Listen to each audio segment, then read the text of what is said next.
before the podcast starts, I just want to let you guys know that this morning I woke up congested and a little sick.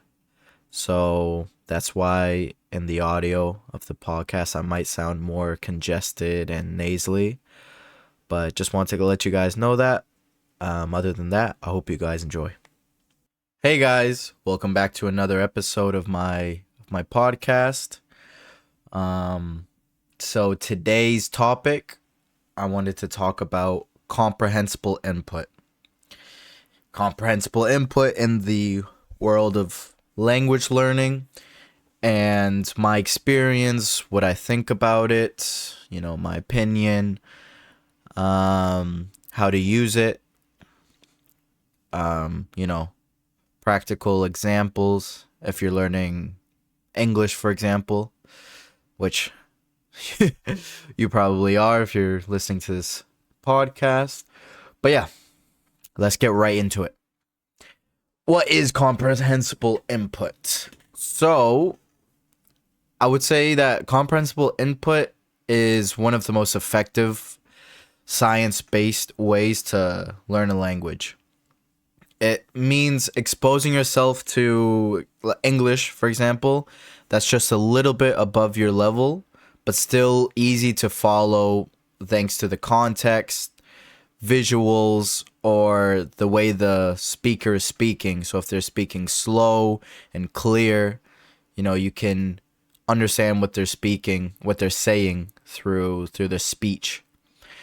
It's also how kids naturally learn the first language, and the good news is that it can work for adults too, and it does work for adults. It was invented, I guess you could say, by the famous linguist Stephen Krashen, and it's very widely used in language education. But if you ask me, I don't think it's used enough, and I think it's what's missing in the educational system for language learning. I always kind of think about it as it's like learning a language holistically versus in isolation. And the traditional academic way of learning languages, I think, is a lot more isolation. And a lot of my students, when they talk to me what they do to learn English and how they do it,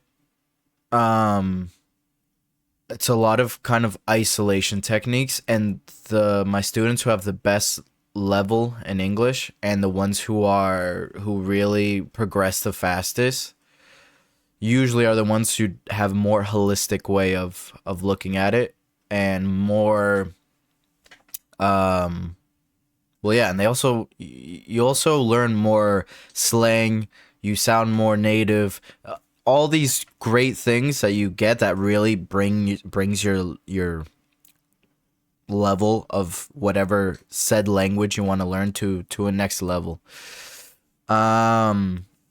So when we talk about comprehensible input in English, for example, what can it look like? What are some examples? I mean, I think English is one of those languages where there's really no excuse not to at least have a good level in it with the amount of resources that there is out there. Now, that's not to say that English is easy at all, because a lot of the times I feel a bit, how would I say that? I feel a bit spoiled when my students ask me kind of questions or they have trouble speaking and things that I take for granted, like knowing the difference between this word or that word, or how to say this adjective in what sense, you know what I mean? The difference even between stuff like what and which, I can see is very hard in English. And one of the things that I even realize is the spelling of English. That I'm just so used to reading English that I don't really think about it. But it made me think when the students ask me, oh, how do you say this in English? And I'll write it down, and they'll be like, but how do you pronounce it? And I'll pronounce it, and they'll be like, but why is it written like that? And I look at the word, and I'm like, that's actually that's a great point. Why is it written like that? Like, I don't know, thorough. Why does thorough have a UGH at the end of it? Like thorough. You know what I mean? UGH at the end. It's like, I understand that, some letters are silent, but a whole three letters, that's extreme. So I'm not trying to say that English is easy by any means, any stretch of the imagination. I'm just saying that with the amount of content there is, it's a lot easier. It's one of the easiest languages to learn purely based on the amount of content there is out there. And I'm saying that because when I try to learn Swedish, one of the things that really hindered my progression and didn't stop me, but was a big issue, was just trying to find good content at a beginner to intermediate level. A lot of the content was for advanced or for natives, and I was literally so kind of beginner that I didn't even know, what to look up on YouTube. I didn't even know how to say like beginner podcast in Swedish. Still don't, to be honest. But now that I think about it, if I were to go about Swedish again to learn it again, I think I would just kind of bite the bullet and just try to consume as much even native content, and almost try to force myself to sit there and listen and listen and listen. Obviously, if I can find a beginner friendly video podcast, anything, that would be gold. But it's kind of just trying to, surround yourself with the language and as much as you can. But anyways, we're going off topic. With comprehensible input in English and practical things, it could be just finding a good balance between, finding stuff that you like in your own native language. For example, if you like watching day in the life vlogs, that's what I used to do. Just watch day in the life vlogs, but in that target language, so English in this case.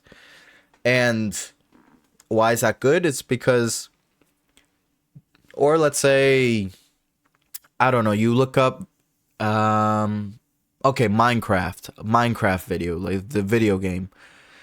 And it's like, you already know with using the visual cues, that's why comprehensible input is so good, because you don't need to understand anything that is being said, but you can use the visual cues. You can watch the video, and because you're so familiar with Minecraft and what's going on in your own native language, you can associate words with what's going on so much easier. Like if they pick up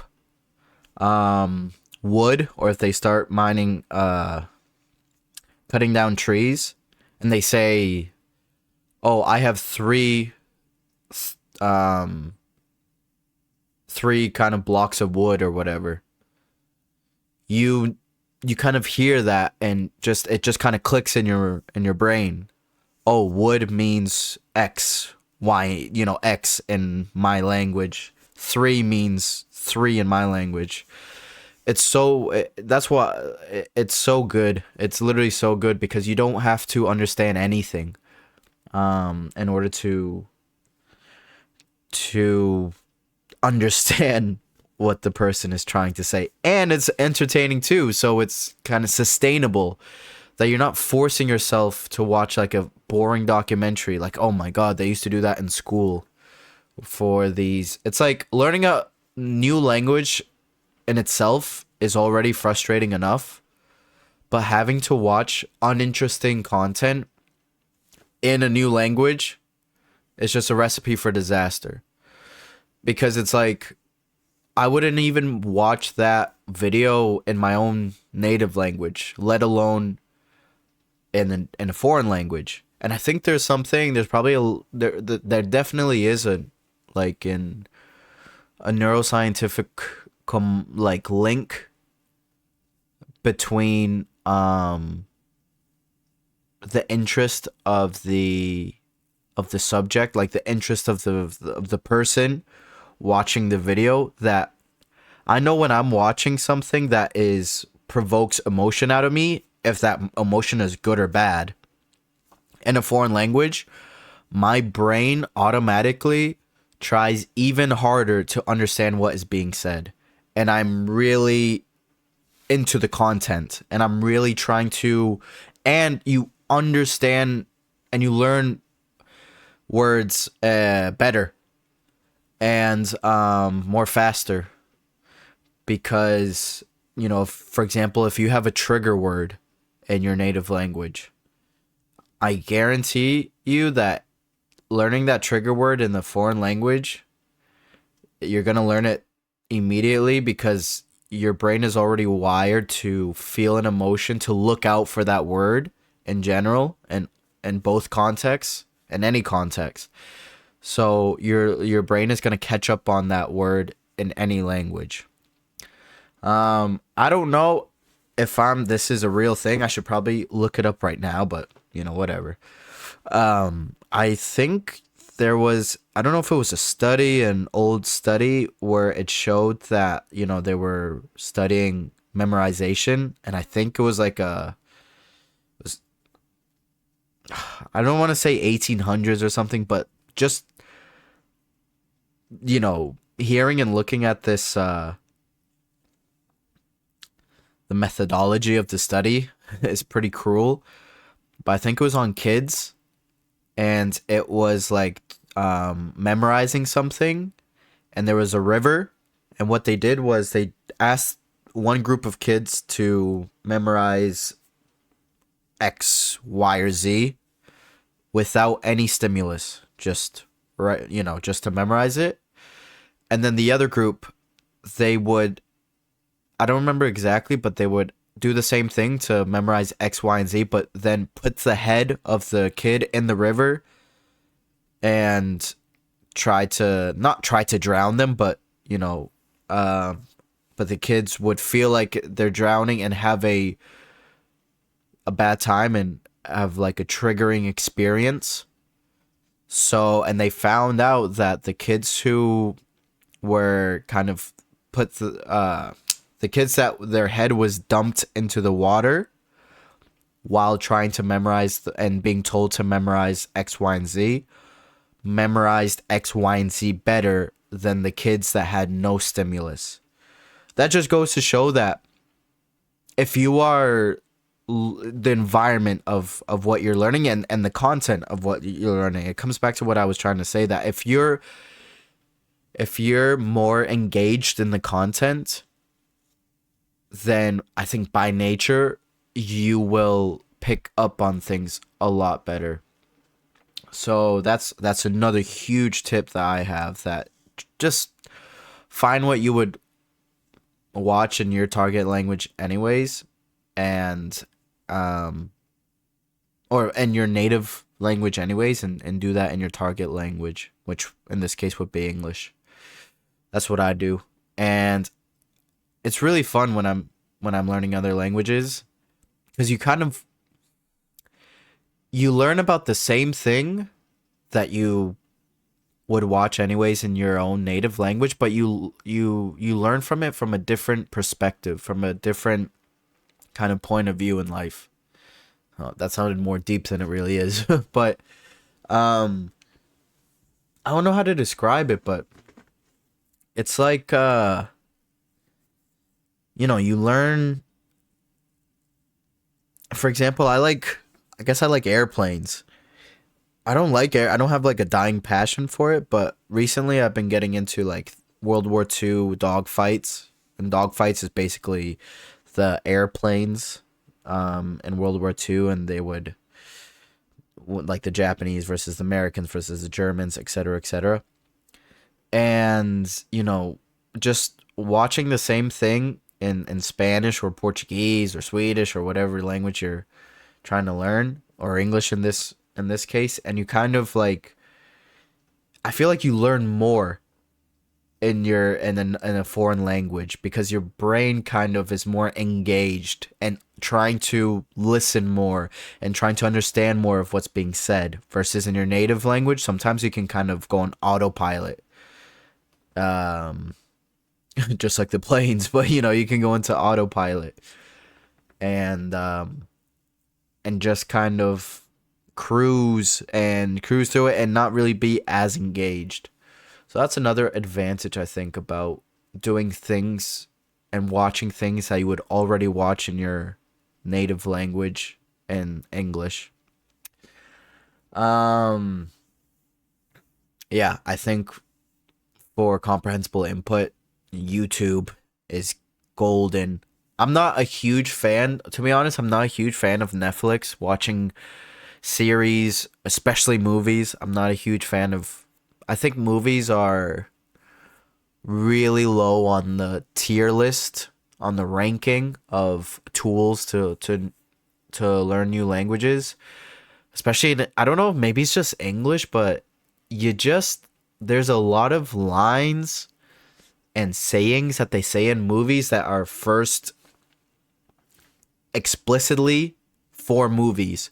So for example, if I'm talking to my friends and I want to make, cuz I like joking around a lot and I like kind of that sarcasm and intellectual, like comedians do. They're kind of that intellectuals in their own way with their words. And it's like they will say a movie line but not as a genuine saying, but as kind of like to make a joke out of it. And I think with movies, like I said, it's such a stigmatizing thing that's happening. Like for example, let's use an example of John Wick, the John Wick series, where it's literally a guy who's like a spy or whatever, and he's killing this and he's fighting the bad guys or whatever. So obviously, the vocabulary they're gonna use in that movie is not gonna be very useful on a day to day basis. Like a suppressor of the gun. The thing you put on a gun that makes the gun sound silenced and less noise. Stuff like that. But I think maybe series are a bit better because number one, more quantity of vocabulary, just more episodes, so more opportunities to listen to the actors talk. More because a lot of the series they have a lot of kind of dead space where it's basically just trying to stabilize the scenes, and it's not always action scene after action scene after action scene that some movies are. And a lot of the series can be, they try to relate it to the people. The main character is a normal guy who this or that, so they tried to, you would see more normal conversations, but still I wouldn't say it's it's still acting. That's the point. It's still acting. These people are literally being paid millions to impersonate a fictional character. You know what I mean? So that's why I think YouTube is really the king. Maybe that's because I grew up on YouTube and I consume YouTube the most out of any social media platform. But I do generally think it's the closest you'll get to day to day, conversations. And then within YouTube, you have the vlogs versus the kind of ranking systems of which is better, like vlogs versus podcasts versus a video that is, well thought out, well made, that is almost like a documentary. You know what I mean? Um, and I think within that YouTube space, I would put. Obviously, I think it would be podcasts are really good, if not one of the best things you can do. You can listen, listening to podcasts because you get quantity, which is them speaking for hours, multiple episodes. So you get that quantity, but you also get that quality because, for example, unless you watch a podcast that, let's say, it's interviewing a famous singer, famous artist, or famous player, you kind of get like these more robotic questions, and they're kind of be careful what they're saying and don't want to offend the whatever. But if it's just like a normal podcast between two friends or just someone talking like I am, I think that's really good to get, normal conversations, normal dialogues, and really expose yourself to the day to day conversations. And I think vlogs are good as well, very good as well, but I think they're more kind of acting because in a vlog you try to make it interactive.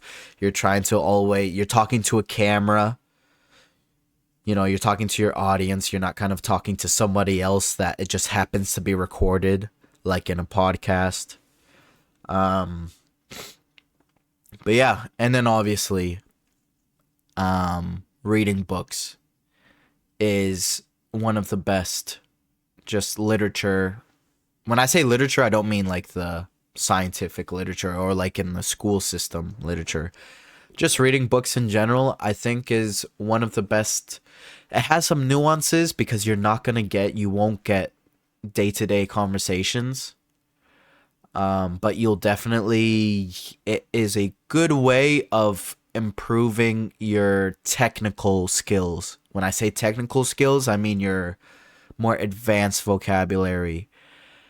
How to sound not native per se, but how to sound intelligent.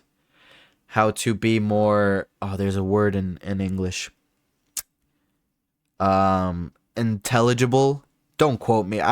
Maybe I'm making that up. I think it's intelligible, where it means you are easy to understand and you can express yourself well. And I think books are really good if you're struggling to express yourself well. Because even for me in English, if you don't read a lot in your own native language, you won't be able to express yourself as well as if you would like. Because your native language, honestly, is no different to me, they have the studies about second language acquisition, third language, blah, blah, blah, foreign languages. But I think all the languages are the same. Like English, there's no difference between first language acquisition and second language acquisition. Obviously, second language acquisition, it's different because you already have the base of the first language, so it's more of like comparing the two languages versus when you're growing up as a kid. You have nothing to compare it to, so it's all you know. Whatever you hear is all you know. Obviously there's that, but I mean in the sense of there's no difference in the sense of how to progress in those languages. Like if I want to be better at, which I probably should be if I'm going to be doing podcasts, but if I want to be better at speaking English and expressing myself better, I would have to watch more intellectual podcasts, read more intellectual books. It's the same thing, and it's the same thing in a foreign language. So I think that's my kind of holistic approach, where for more of the native like sounding and phrases and day-to-day conversations, I think a podcast and or vlog is really good for that. It's the best in my opinion. And for the kind of intellectual sounding and more advanced vocabulary, and just even solidifying the vocabulary that you already know, reading books is gold in that area. But in an ideal world, it would be a mixture of everything. But for me, personally, when I'm learning new languages, I look to more just kind of communication. And, I want to connect with people from that culture. So, I prefer more stuff, and I have a short attention span. So YouTube is vlogs and podcasts are probably always my go-tos when it comes to language learning. Now, one could ask, can you learn a language purely just from comprehensible input?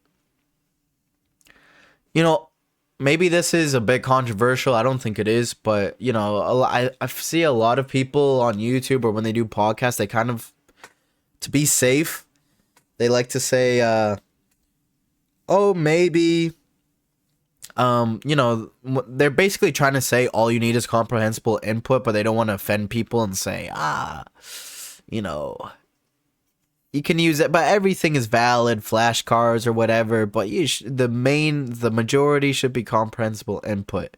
Nah, for me, I think, well, I think comprehensible input is the only thing you need to learn a language. It's the only thing.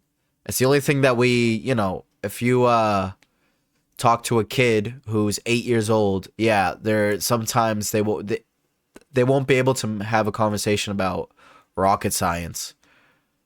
But but obviously that kid knows a language. They can communicate in a language. They can, and they didn't get to that point by reading, by doing, flashcards,